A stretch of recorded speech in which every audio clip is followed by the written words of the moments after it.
let's understand what is an iterator and how do we use iterators and how do we create iterators. As you know, there are so many things in Python that are called as iterables. That means you can iterate them. You can take element by element from these iterables. A string is iterable. A list is an iterable. Set, tuple, all of them are iterables. And a lot more things are iterables. So what is an iterator? What is an iterable? What's the relationship? To understand what is an iterable and how iterator is associated with that, let's look at a list which contains just three values. Now, list is an iterable, means we can iterate that. We can take element by element from a list. Now, when we talk about a loop, for example, like this, n in L, we can take each element from this list. It's going to take one element at a time and you can do whatever you want. So what is the internal mechanism here? The internal mechanism is we are taking what is called as an iterator from this list. So let's say it is internally calling a method or a function called iterFirst, like this. So whenever you want to iterate the values of any object, whether it is a string or a list or a tuple, you call a function called iter, and it is taking this iterable. We call this as iterable. And what we get from that is an iterator. Now you can see by typing the data type of it, and there you are. When you print the data type of li, you can see it is another object of list iterator. So you have something like this. If you see the type of L, it's list. The type of li, what you obtained from this iter function is list iterator. So this list iterator is actually providing you elements of that list one by one. So if you say next of li, you're going to get the next item from that list, C1. Again, you ask for that, you get 2. Again, 3. But we are now exhausted. We are done with the iteration. And when you try to take the next element, it is raising exception called stop iteration. So this is the nature of an iterator. It is used to iterate the elements. It is used to take the values from an iterable one by one. And next is the function we use to take one element from that iterator until we reach end.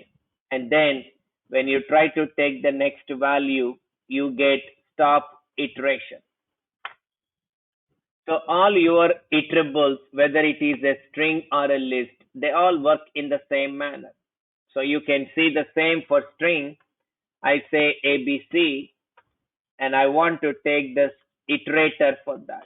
So you can use iter of S, and now you can see type of S and type of SI, and one is string, the other one is string iterator.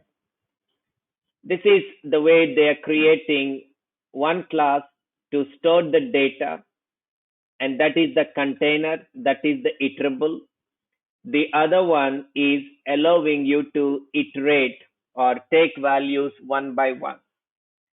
Now, there is a very clearly defined protocol when it comes to iterator. So, what becomes an iterable, what becomes an iterator? We can clearly define that.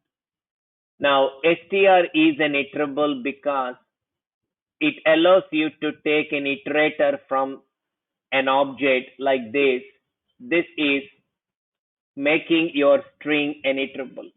We can take an iterator from that. And that iterator is what we can use to take elements from the string.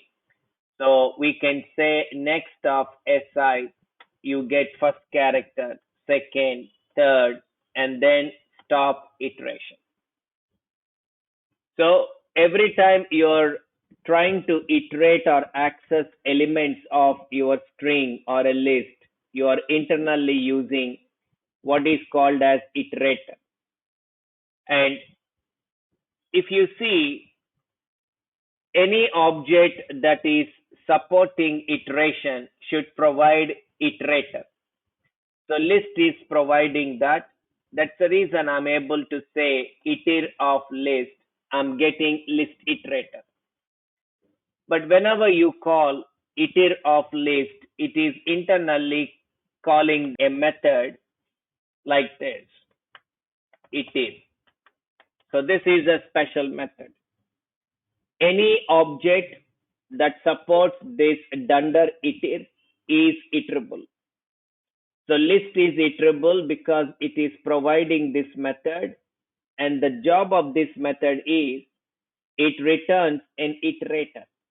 It is supposed to return an object which is used to iterate the list.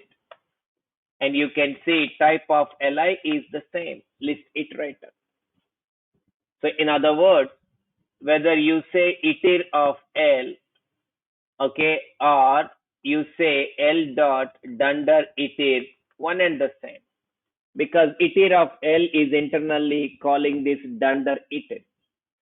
So this is not anything that's strange to you because you have seen this str of any object.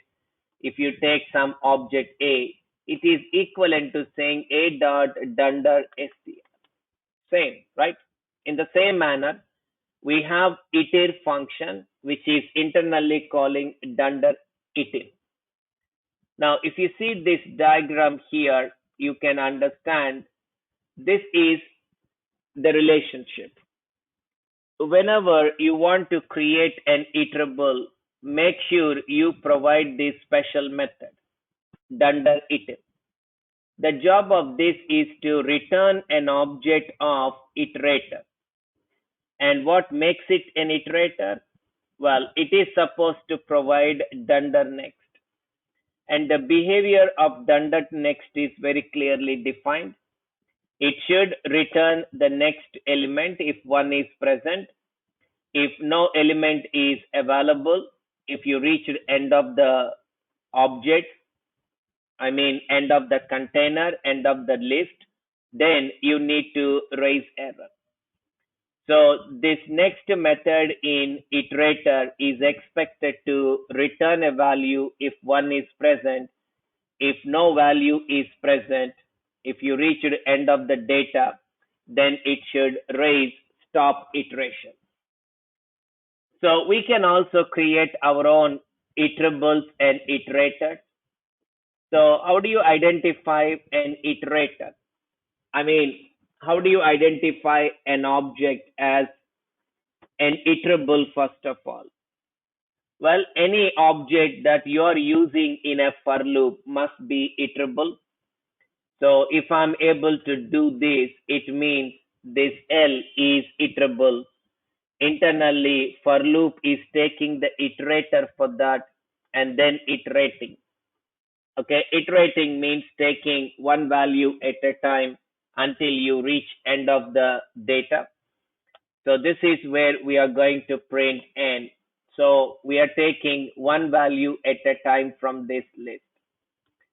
So this is called iterable, but internally this returns an iterator, and that iterator is what the loop is using to take one value at a time. Now, in many cases, we are actually using the iterator. Even when you are talking about the functions like sorted or functions like filter, everywhere it is internally using this iterator to take values because it's designed in such a way Your iterable is only about storing the data.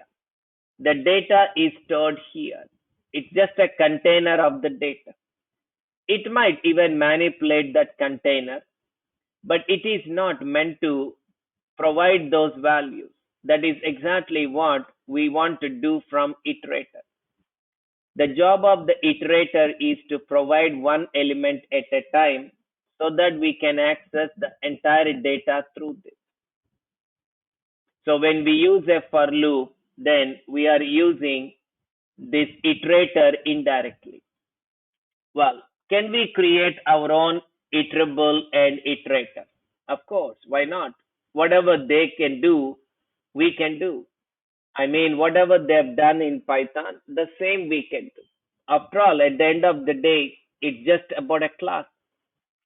List is a class, and then list iterator is a class. And look at this. We start by creating marks, and this is a simple class, and this is where we have the data.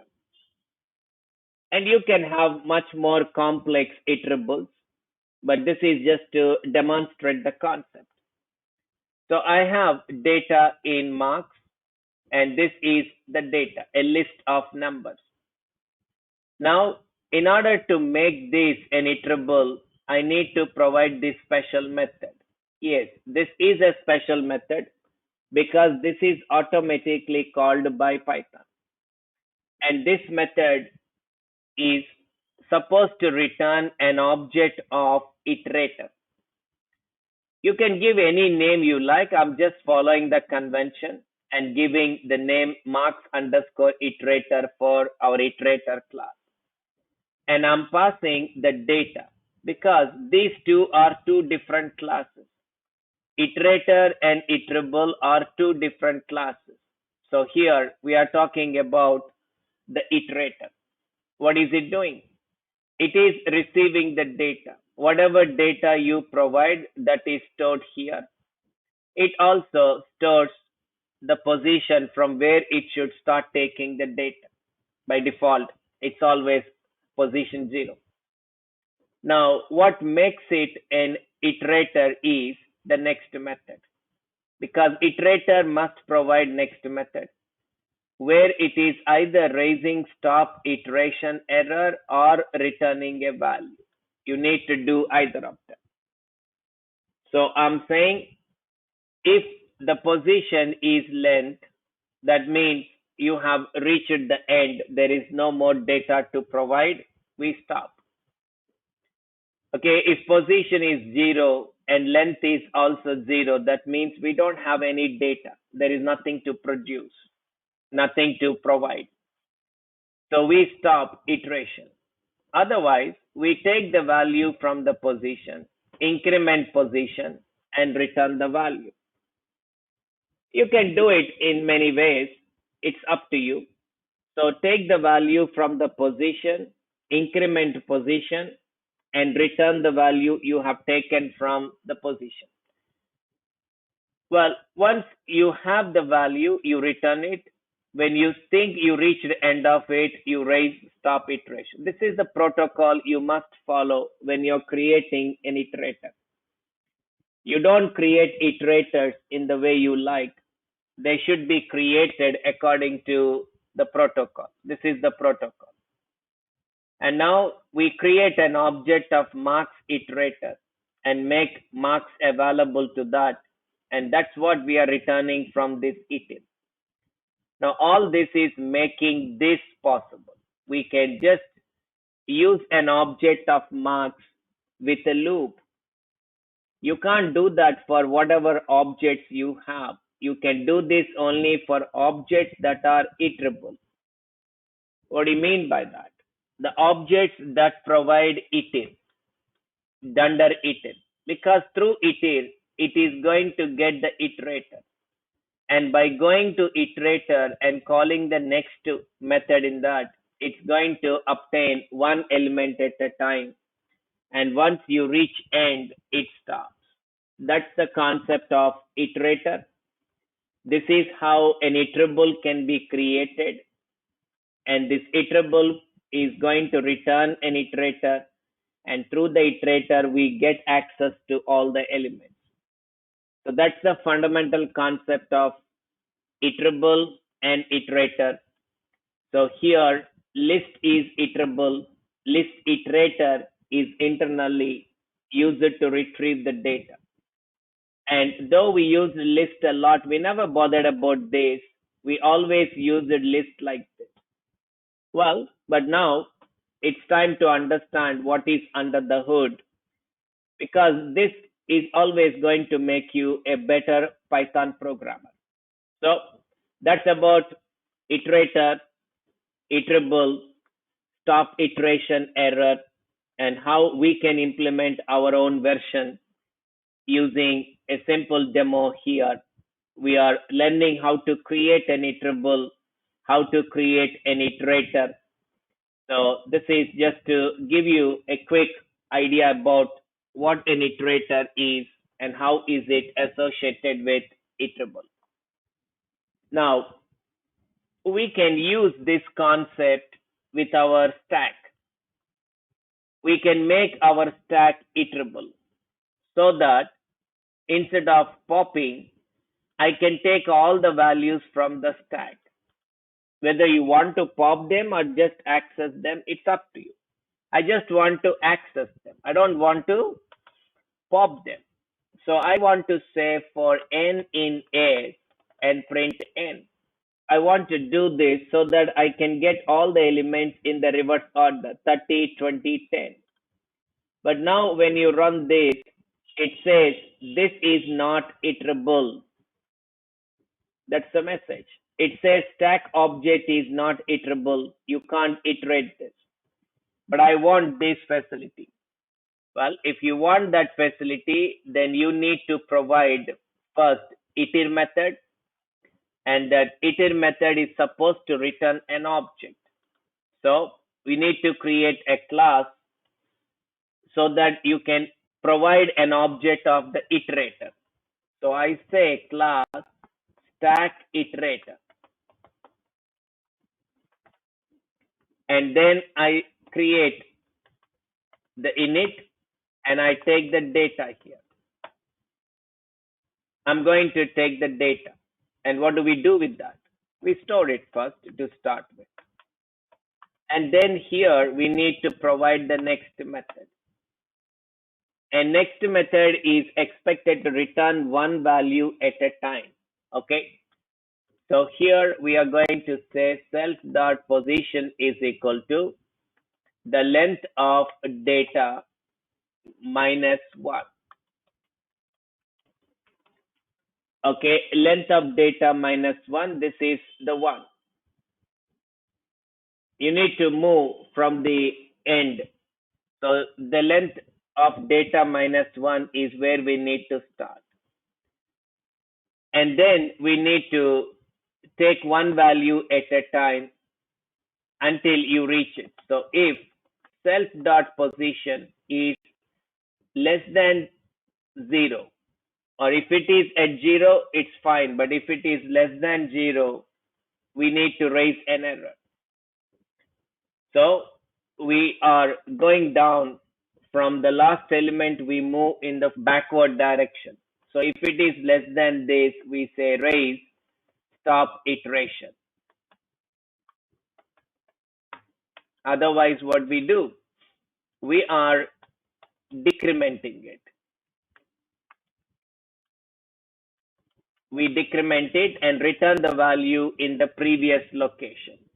So self.data of self.position plus 1, because as we are decrementing it, we take the value that is little before that, and we are not going to take the value from this because this is decremented, but before decrement you have to take the value. So this is what I do.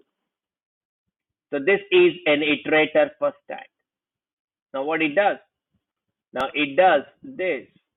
You can do this, but there is one more step we need to take. What is that?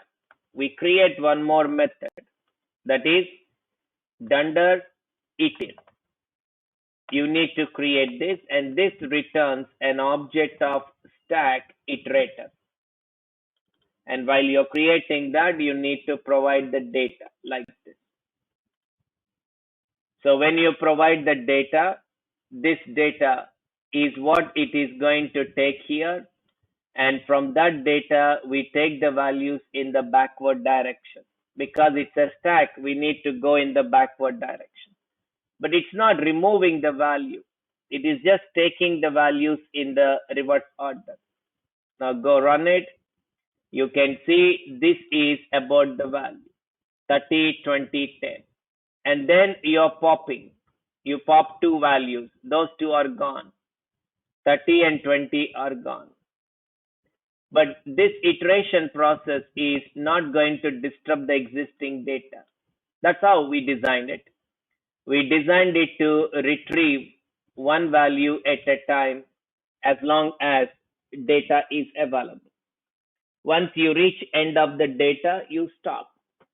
This is how we deal with iterator. So when you create some classes, you might want to make them iterables. When you want to make them iterables, this is what you need to do. Just provide a method called iter. And the moment you have a method like this, Python knows it's an iterable. So it can use it where an iterable is needed. So wherever an iterable is needed, you can use this S because S is an object of stack and stack is now iterable. So that's the way you need to create classes to contain the data and classes to access the data and provide one element at a time. Now this is a good example because you see how to use exceptions, how to create user-defined exceptions, and how you provide a class where the actual data is stored internally in a ready-made data structure called a list. The ready-made data structure is being used internally, but we don't directly deal with that. We deal with the stack operations. We say push, pop, peek, and then we treat it as an iterable, and it gets you the data in the LIFO manner, last in, first out. So this is the way you do it.